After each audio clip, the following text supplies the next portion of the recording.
जय हिंद मेरे प्यारे दोस्तों, उत्कर्ष डिफेंस एकेडमी में आप सभी का स्वागत है। तो मेरे प्यारे बच्चों, कई दिन से आपका ये दिक्कतें थी कि सर एयरफोर्स में एक कंप्लीट मेडिकल का कोई मतलब पूरा क्या क्या मेडिकल होता है ये हमें पता चल जाए, ताकि हम लोग जो है अभी से अपने आप को उस मापदंड पे कह सकते हो कि चेक कर लें कि हमें ऐसा तो कोई दिक्कत नहीं है ना, मेडिकली तो हम फिट हैं कि नहीं है। तो मेरे प्यारे बच्चों, आज जो है इस एक वीडियो के अंदर हम कंप्लीट मेडिकल के बारे में बात करेंगे कि यानी आपके मेडिकल में क्या क्या होता है, क्या क्या चेक किया जाता है एयरफोर्स के एग्जाम के लिए। तो मेरे प्यारे बच्चों, चलते हैं डायरेक्ट वीडियो पे। सबसे पहले अगर मैं देखूं मेरे प्यारे बच्चों, तो सबसे पहले आपका हाइट, वेट, चेस्ट और चेस्ट का expansion, knock knee, bow leg, flat foot, colour vision test, colour blindness test, sweaty palms, ये सारा बताऊंगा क्या क्या क्या चीज होता है। ठीक है। हार्ट एंड लंग्स, इसमें बीपी और पल्स रेट चेक होता है। हार्निया तो नहीं है ना, या फिर हाइड्रोसिल या फिर पाइल्स यानी कि बवासीर से कहते हैं। ठीक है। और कोई एलर्जी तो नहीं है ना आपको। फिर nose, carry angle, fit finger और आपका जो है लेग वेन्स, टीथ के 14 पॉइंट चेक होते हैं आपके। ठीक है। और ब्लड में आपका पूरा ब्लड मतलब आपका चेक होता है, जिसमें HPTLC और DLC आपका यूरिन चेक होता है। फिर इसमें ब्लड शुगर आपका, फास्टिंग और पीपी, फिर कोलेस्ट्रॉल, फिर यूरिया, यूरिक एसिड और आप केरेटिन, ये फिर लीवर फंक्शन टेस्ट, ये सब जो है बायोकेमिस्ट्री के अंदर चेक होता है। फिर आपका जो है एक्सरे होता है और उसके बाद जो है ECG होता है। यानी लगभग ये 25 पॉइंट जो है आपके चेक किए जाते हैं एयरफोर्स के मेडिकल में। अब बात करते हैं कि सर इनमें से एक एक के बारे में थोड़ा सा डिटेल में पता चलता। तो सबसे पहले अगर मैं बात करूं कि हाइट और आपका वेट, हाइट वेट चार्ट होता है कि मिनिमम इतना आपका होना चाहिए, अंडर वेट नहीं होने चाहिए।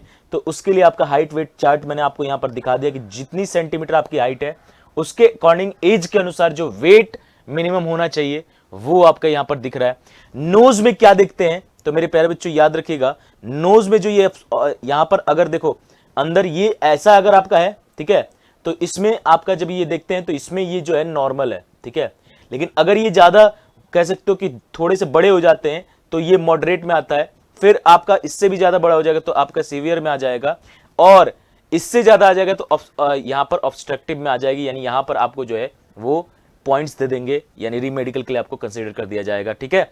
इसके बाद अगर मैं बात करूं कैरिंग एंगल का, तो मेरे प्यारे बच्चों आपको कैरिंग एंगल में किसी किसी का ऐसा करने पर हमें, ठीक है ना, तो ये दोनों हाथ जो है क्या हो जाता है, चिपक जाते हैं यहां पर, और वो एक एंगल बनाते हैं। यहां से देखो नॉर्मल एंगल हल्का सा यहां पर दिख रहा होगा, लेकिन इसमें देखोगे तो ये हाथ ज्यादा ही बेंड है, तो ये जो है आपका कैरिंग एंगल है। या फिर ये हाथ इधर की तरफ भी ज्यादा बेंड होगा तो ये भी जो है आपका कैरी एंगल है, और यहां से जो है आपको पॉइंट्स मिल जाता है, यहां से आपको जो है दिक्कत हो जाती है।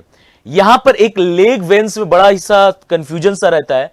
तो देखो नॉर्मल आपके पैर अगर ऐसे दिख रहे हैं, ठीक है, तो आपको कोई दिक्कत की बात नहीं है। हाँ, नसों के बहुत सारे गुच्छे ऐसे हो जा रहे हैं, यानी कि यहां पर देखोगे आप बहुत सारे नसे ऐसे दिखने लग रहे हैं, बहुत सारे पैरों में नसे ऐसे गुच्छे बन जा रहे हैं बहुत ज्यादा, मतलब ऐसा लगेगा कि पूरा नसें निकल रही हैं बाहर। तो ऐसे को हम कहते हैं लेग वेन्स, और इसमें जो है आपको, ठीक है, वेरिकोज वेन अगर आपको दिखने लगते हैं, वेरिकोज वेन आपको दिखने लगते हैं, तो मेरे प्यारे बच्चों यहां पर जो है आपको पॉइंट्स मिल जाते हैं। इसके बाद आता है नॉकनी। नॉकनी में जब आप दोनों ऐसे पैर सटाते हो तो अगर घुटने आपके आपस में चिपकते हैं, ठीक है, तो वो आपका जो है ये कंडीशन आपका एकदम नॉर्मल है। ठीक है। यहां पर देखो ये नॉकनी है, यहां पर अगर आपका जो है पैर क्या कर रहा है, चिपक रहा है। ठीक है। और बॉल लेग भी होता है, जब आपका पैर जो है ऐसे मिलाने पर बिल्कुल कुछ इस प्रकार से शेप बनाए, कुछ इस प्रकार से शेप बनाए, तो ये आपका बॉल लेग है, और इसमें जो है आपको पॉइंट्स मिलने के चांसेस हैं। तो ये नॉर्मल कंडीशन है, ये नॉकनी और ये बॉल लेग, इनमें जो है आपको पॉइंट्स मिलने की जो है यहां पर पूरी चांसेस रहते हैं। अब अगर मैं बात करूं फ्लैट फुट की, फ्लैट फुट में नॉर्मल फुट अगर देखोगे आप तो नॉर्मल फुट कुछ इस प्रकार से होता है, जब आप एक प्लेन पे रखोगे तो, ठीक है, इस प्रकार से जो है आपका फिगर बनेगा, और जब आप इसका प्रिंट भी देखोगे तो कुछ इस प्रकार से आपका बनेगा। फ्लैट फुट में क्या होता है कि ये फुट पूरा प्लेन होता है। ठीक है।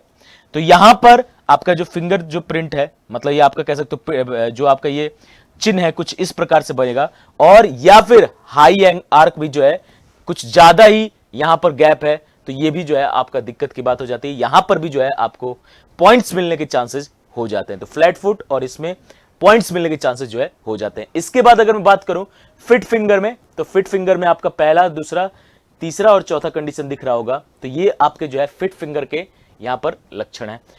पाम टेस्ट में क्या होता है, किसी किसी के हाथ में बहुत पसीने आते हैं, यहां पर जो हाथ है इसमें बहुत पसीने आते हैं, जिसमें यहां पर वो रीमेडिकल के लिए दे दिया जाता है, यानी कि आपको कह सकते हो कि एक पॉइंट्स मिल जाएगा वहां पर, ये मेडिकली आपका अनफिट एक तरह से माना जाएगा। ठीक है, इसके अलावा आपका टेस्टिल यहां पर देखा जाता है। ठीक है, किसी किसी क्या होता है कि एक ही जो हमारे टेस्टिस होते हैं वो एक ही होते हैं, तो फिर जो है वहां पर वो रीमेडिकल का मतलब वहां पर कह सकते हो पॉइंट्स मिलने का जो है चांसेस होते हैं। तीत में टोटल 14 पॉइंट्स देखे जाते हैं। ठीक है, यहां पर आपको पता है कि 2 1 2 3 हम लोग करते हैं ना, जैसे इंसीजर, फिर आपका कस्पिड्स या फिर बाइकस्पिड या मोलर, ये सारे तीत के हमारे सेट हैं। तो इनमें 14 पॉइंट जो है तीत में देखा जाता है। 14 पॉइंट आपका मिनिमम होने चाहिए। ठीक है, मिनिमम जो है वो आपके 14 पॉइंट होने चाहिए, इस बात को याद रखिएगा। ठीक है, मिनिमम 14 पॉइंट होने चाहिए। तो ये आपका जो है तीत के अंदर जो है देखा जाता है। इसके बाद अगर मैं बात करूं तो हाइट में आंखों में अगर देखोगे तो आंखों में आपका जो है 6/6 करेक्टेबल होना चाहिए और 6/12 ईच, मतलब मिनिमम 6/12 होना चाहिए। अगर आपको हाइपरमेट्रोपिया है तो +2 डायोप्टर और मायोपिया है तो 1 डायोप्टर तक जो है, इंक्लूडिंग ±0.50 एस्टिग्मेटिज्म। ये आपका जो है क्या है, मैक्सिमम लिमिट है आपके रिफ्रैक्टिव एरर का। ठीक है, अब इसमें देखेंगे कि हाइट सर मिनिमम कितना मापा जाता है। सबसे पहले तो हाइट वेट मापा जाता है, तो हाइट मेल के लिए 152.5 सेंटीमीटर होना चाहिए, 152.5 सेंटीमीटर होना चाहिए, और फीमेल के लिए 152 सेंटीमीटर होना चाहिए। इस बात को याद रखिएगा। ठीक है, अब ये सारा कुछ याद रखिएगा, मेडिकल के अंदर चेक होता है। मैंने फिर से एक बार आपको पूरा लिस्ट दिखा दे रहा हूं, और इसमें ये सारा कुछ जो है मेडिकल के अंदर जो है चेक किया जाता है। इस बात को ध्यान में रखिएगा। यहां पर हाइट, वेट, चेस्ट और उसके बाद expansion, knock knee, bow leg, flat foot, colour vision test होता है। कलर ब्लाइंडनेस के लिए एक बुक आती है जिसमें आपको जो है वहां से आप अपना खुद ही से 200-300 का आता है, आप चेक कर सकते हो कलर ब्लाइंडनेस है या नहीं। हरा लाल रंग में जो है फर्क करना मुश्किल हो जाता है। तो स्वीटी पाम्स, हाथ में पसीना। ठीक है, हार्ट एंड लंग में बीपी और पल्स रेट चेक होता है कि बीपी और पल्स रेट कैसा है। हार्निया, हाइड्रोसिल, पाइल्स, कोई एलर्जी तो नहीं है। नोज में जो मैंने आपको बताया, carrying angle, fit finger, leg veins. फिर से तीत के 14 पॉइंट चेक होते हैं। फिर ब्लड चेक होता है, आपका यूरिन चेक होता है। इसमें आपका ब्लड शुगर, मतलब शुगर तो आपका फास्टिंग, मतलब एक बार आपका खाली पेट, एक बार खाने के बाद PP, serum cholesterol, urea, uric acid, creatinine, liver function test, x-ray और ईसीजी, ये सारा कुछ जो है किया जाता है।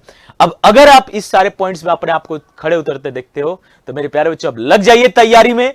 मेरे प्यारे बच्चों अब हो जाइए तैयार, और इस बार अपने आप को पूरी तरह से चेक करके अच्छे से तगड़े तरीके से पूरी मेहनत करिए, और ये एक वर्दी जो है वो आपके पास आना चाहिए। तो चलिए फिर आज की वीडियो कैसी लगी जरूर बताइएगा, और ऐसे ही वीडियो के लिए सब्सक्राइब जरूर करिएगा चैनल को। तो आज के इस सेशन को यहीं तक रखते हैं, मिलते हैं आपसे कल। जय हिंद, जय भारत।